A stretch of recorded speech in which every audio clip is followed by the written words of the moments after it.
ഇതാ കേന്ദ്ര സർക്കാരിന്റെ വാദത്തിന് ശക്തമായ വെല്ലുവിളിയാണ് അന്താരാഷ്ട്ര നാണ്യനിധി ഉയർത്തുന്നുള്ളത്.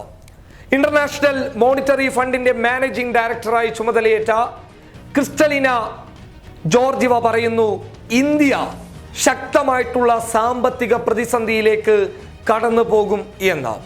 ഒരുപക്ഷെ പെട്ടെന്നൊന്നും തരണം ചെയ്യാത്ത മാന്ദ്യം ഇന്ത്യയിൽ പിടിപ്പെടുമെന്ന് അവർ വ്യക്തമാക്കി പറയുന്നുണ്ട്. അതായത് അന്താരാഷ്ട്ര നാണ്യനിധി വളരെ വിദഗ്ധമായിട്ടുള്ള പരിശോധന നടത്തിയതിനു ശേഷമാണ് ഈ വാദം മുന്നിലോട്ട് വെച്ചിട്ടുള്ളത്. എന്നാൽ എന്താണ് നമ്മുടെ രാജ്യത്തിന്റെ അവസ്ഥ? നരേന്ദ്രമോദി ആയാലും ധനകാര്യമന്ത്രി നിർമ്മല സീതാരാമൻ ആയാലും പറയുന്നത് ഒരേ ഒരു കാര്യമാണ്, നമ്മൾ പരിശോധിച്ചു വരികയാണ്.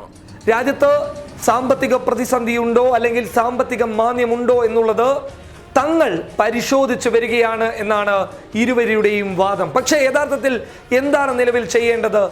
മുന്നോട്ട് പോകാനുള്ള കൃത്യമായിട്ടുള്ള നടപടിക്രമങ്ങളാണ് ധനകാര്യമന്ത്രി കൈക്കൊള്ളേണ്ടത്. പക്ഷേ അവർ നിശബ്ദതയിലാണ് ഉള്ളത്.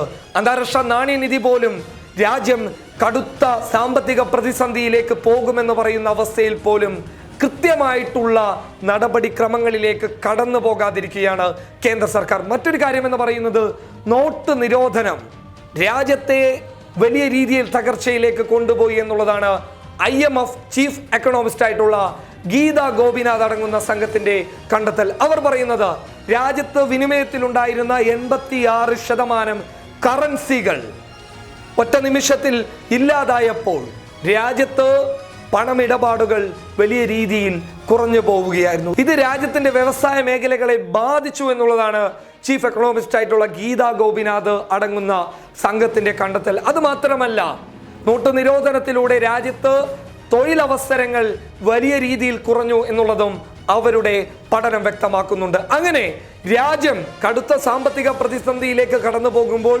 സ്വാഭാവികമായിട്ടും പൊതുജനങ്ങൾ വലിയ കഷ്ടപ്പാടിലേക്ക് കടന്നു പോകും. എടുത്തു പറഞ്ഞു കഴിഞ്ഞാൽ സാധാരണക്കാരുടെ അവസ്ഥ അതീവ പരിതാപകരമായ ഒരു സ്ഥിതിഗതിയിലോട്ട് കടന്നു പോകുമെന്നുള്ളതിൻ്റെ സൂചനകളാണ് അന്താരാഷ്ട്ര നാണ്യനിധി അടങ്ങുന്ന മുൻനിര സാമ്പത്തിക വിദഗ്ധന്മാരടക്കം വിളിച്ചു പറയുന്നുള്ളത് ഇത് തന്നെയാണ്. എന്നാൽ പോലും രാജ്യത്തെ കേന്ദ്ര സർക്കാർ വ്യക്തമായ ഇടപെടൽ നടത്താൻ ഇതുവരെ മുന്നോട്ട് വന്നിട്ടില്ല എന്നുള്ളതാണ് നമുക്ക് ലഭിക്കുന്നുള്ള റിപ്പോർട്ടുകൾ വ്യക്തമാക്കുന്നുള്ളത്. News desk public Kerala.